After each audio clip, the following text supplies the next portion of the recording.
our heart very warm, open, happy. Mums pietiek iedomāties par viņu, iedomāties viņu vārdu, un mums jau liekas silta ap sirdi. Now imagine being with that person 24 hours a day. Un tad iedomāsimies, ka mēs esam ar šo cilvēku kopā 24 stundas dienā. Every day. Katru dienu. Every day. Katru dienu. And as that person, our sweetheart, tries her or his best to make us happy with a great smile. All the time. Un šis cilvēks cenšas dot no sevis to labāko katru dienu ar lielu smaidu.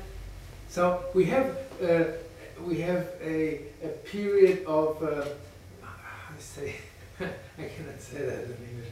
A period of we have a break every night for about 6 to 8 hours, right? Katru nakti tāds neliels attēlps brīdis uz 6-7 stundām. But the very moment that we wake up and we turn our head, we see the great smile.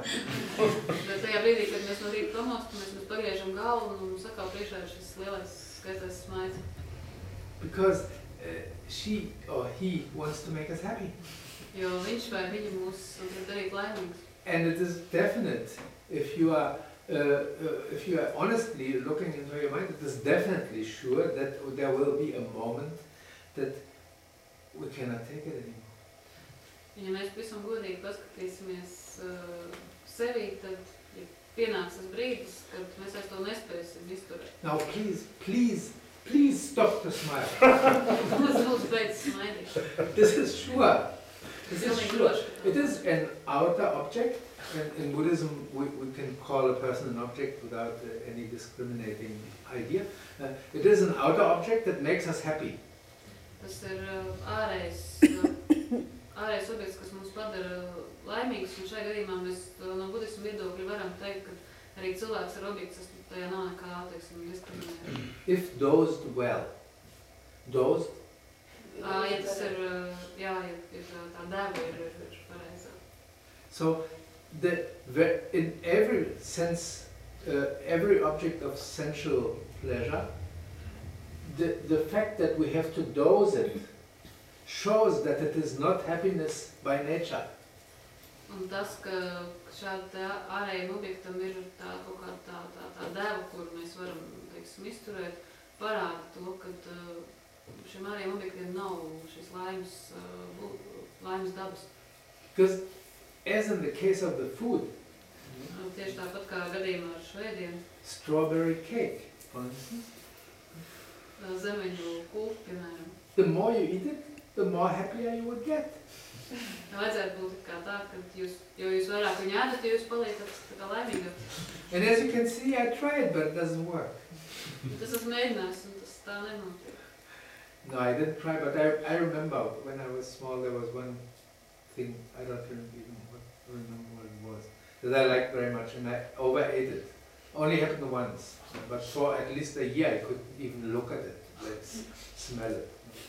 So the objects of our that into which we project a happiness in our mind, a mind state that is happiness, they are not in that nature. It is consciousness is the only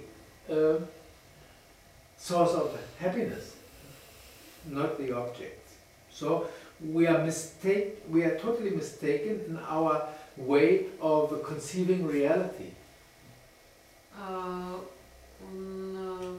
Tas, ka mēs uzskatām šos ārējos objektus par, ka viņi mūs kā padara laimīgus uz kaut kādu brīdi, bet viņiem nav šīs laimes dabas, un vienīgais, kas mūs var patiešām padarīt laimīgus, ir šī apziņa. So, see, like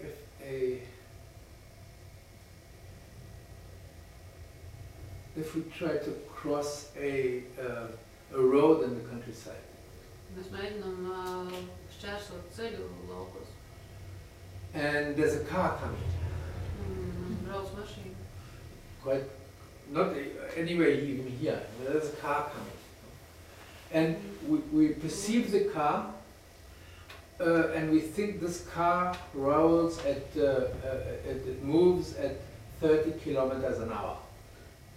Šī automašīna tuvojās, un mēs viņu uzturam kā tuvojušamies ar, teiksim, 30 kilometriem.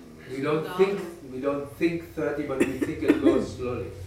Mēs nedomājam, teiksim, konkrētos, teiksim, ciparos 30, bet mēs domājam, ka viņi tuvojas lēni. So if that car runs at 90 kilometers per hour, Bet patiesībā šī automašīna pārvietojas ar 90 km/h. and leisurely, easily we pass over the street, Un mēs mierīgi nesteidzīgi šķērsojam ceļu. then it goes boom.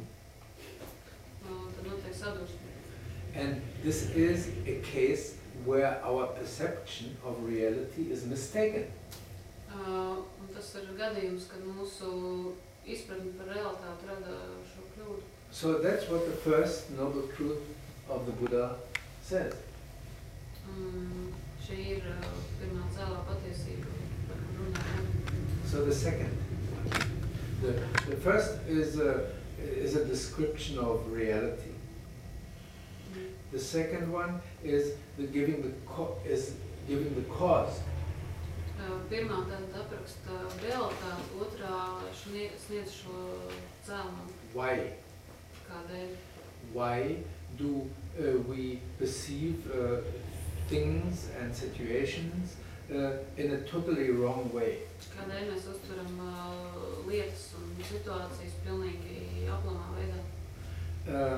Here, O monks, is the noble truth of the origin of suffering.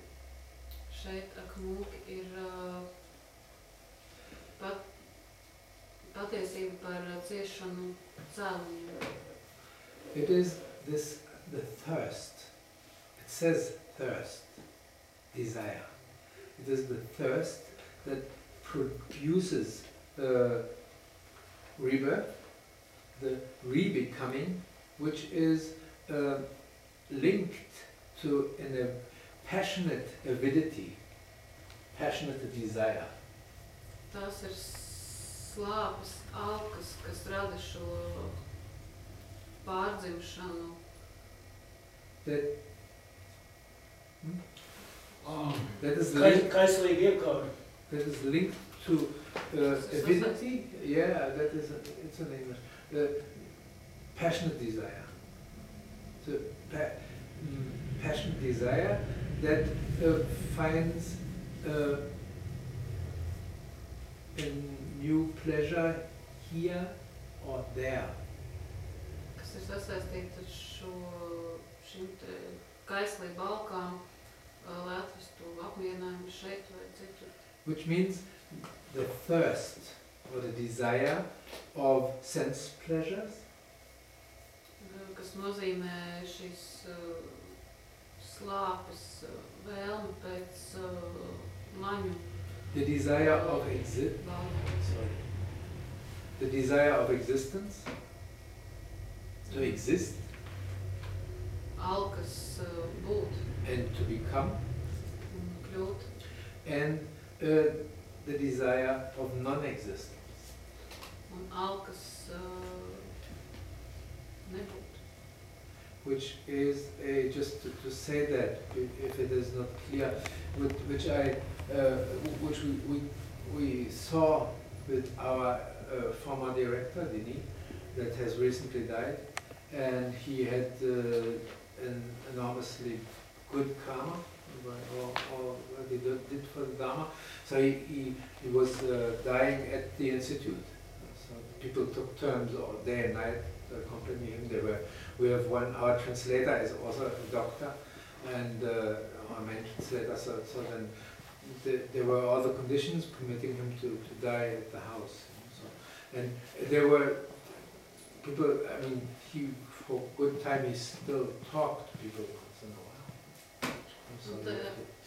Atkal par mūsu institūta bijušo direktoru Denī, ka viņam bija tik laba karma, ka viņam bija šī iespēja nomiet atstāt šo pasauli, atrodoties institūtā, jo viens no mūsu tulkiem, pats galvenais mūsu tulks ir arī ārsts, un līdz ar to Denī bija tā iespēja nomirt mājās savā ierastajā vidē